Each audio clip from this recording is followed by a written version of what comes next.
À toi, Ronan. Ouais. Bonsoir à tous, merci à l'Académie de chirurgie de me permettre de parler aujourd'hui. Merci à Gabriel et à Monsieur Coufinal. Moi, je suis neurochirurgien fraîchement installé à Montpellier et j'étais le président d'une association, la JCR, donc l'association des jeunes chirurgiens du rachis, avec qui on a essayé, avec mon prédécesseur, d'essayer d'apporter un renouveau dans la formation suite aux dernières lois ayant un peu contraint les possibilités, notamment au niveau des financements.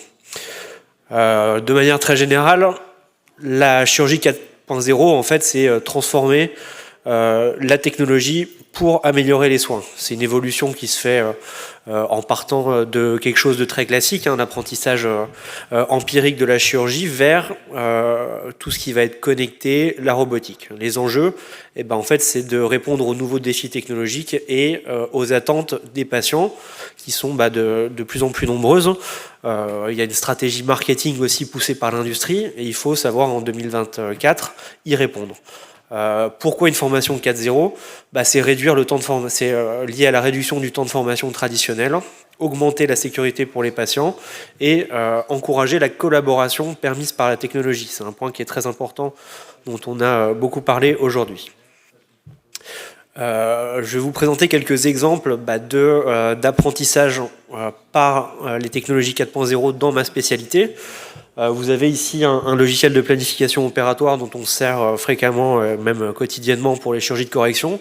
L'objectif, en fait, c'est d'avoir des objectifs de notre chirurgie pour corriger le patient. Ça, les plus jeunes, en fait, peuvent tout à fait interagir avec ce logiciel et on peut voir avec eux les différents objectifs, où positionner les implants et leur apprendre. C'est une première étape pour la compréhension de la chirurgie. Il y a d'autres choses, il y a l'application de l'intelligence artificielle, on va le voir juste après, avec des logbooks intelligents qui vont, je l'espère, être intégrés quotidiennement dans la formation des internes. Et enfin, la robotique et la navigation chirurgicale. Dans notre spécialité, on n'a pas tout ce qui va être robot Da Vinci et choses comme ça. Nous, ça va plutôt être un assistant et une aide au chirurgien qui va travailler en parallèle. Une petite vidéo qui va vous montrer un projet qu'on a monté avec le docteur Mebloum et le professeur Alain qui concerne la chirurgie par voie antérieure abdominale. On est neurochirurgien ou chirurgien orthopédiste pour faire de la chirurgie du rachis. On n'est pas chirurgien vasculaire. Cette chirurgie, en fait, elle va vraiment faire un abord rétropéritonéal comme peut être fait par des chirurgiens vasculaires, des chirurgiens abdominaux.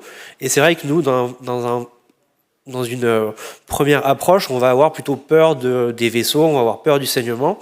Et c'est pour ça que les chirurgiens ont du mal, en fait, à laisser la main aux plus jeunes.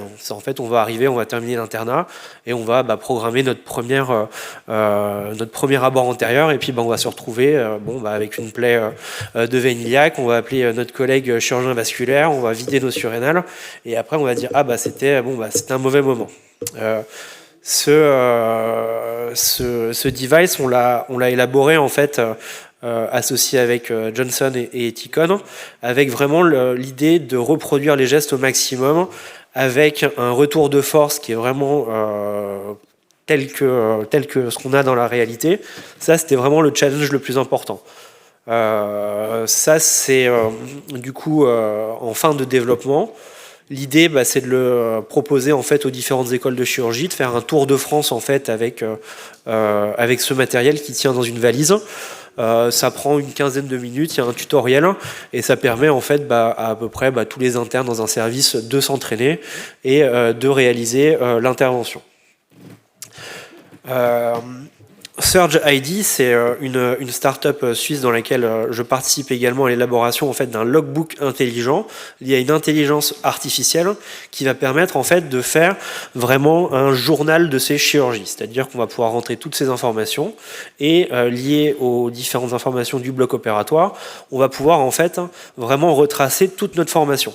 C'est fini le logbook qu'on met aujourd'hui avec un crayon et un papier. J'ai fait ça. Ça, c'est quelque chose qui va vraiment être intelligent. C'est-à-dire que le chef de service, à la fin du semestre, va pouvoir voir en fait parmi ses internes qui a fait tant d'interventions. Par exemple, une chirurgie de hernie discale, un interne peut en avoir fait 150 et son collègue 20. Il y a forcément un problème là-dedans au niveau de la formation. Et avec cet outil, on va pouvoir ajuster les choses et pouvoir en fait optimiser la formation pour tout le monde pour essayer d'avoir un apprentissage linéaire. De manière plus avancée, là ça va être plutôt, dans ma spécialité maintenant, comment on utilise toutes ces technologies 4.0, ça va être tout ce qui va être planification chirurgicale. Pour cet exemple, en fait, c'est un logiciel de planification pour lequel on va vraiment prévoir notre chirurgie de A à Z. On va montrer les implants qu'on souhaite en intégrant des radiographies préopératoires et en fonction d'une intelligence artificielle qui va nous guider dans la modélisation en fait de nos implants, on va avoir donc cette société qui nous imprime en fait et qui nous fabrique nos tiges et nos implants sur mesure pour vraiment apporter aux patients une correction optimale de manière théorique. Qui forcément au niveau pratique peut y avoir quelques modifications à prendre en compte évidemment.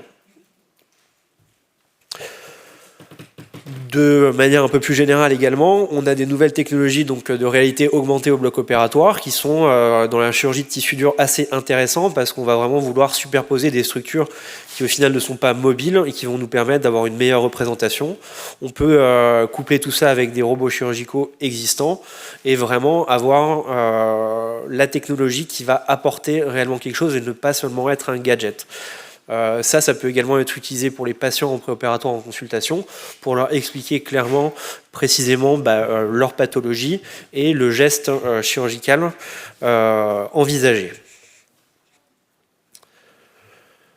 On peut également utiliser, donc c'est un petit peu le thème aussi de la présentation, on peut également utiliser ces technologies en couplant ça en salle de radiologie interventionnelle.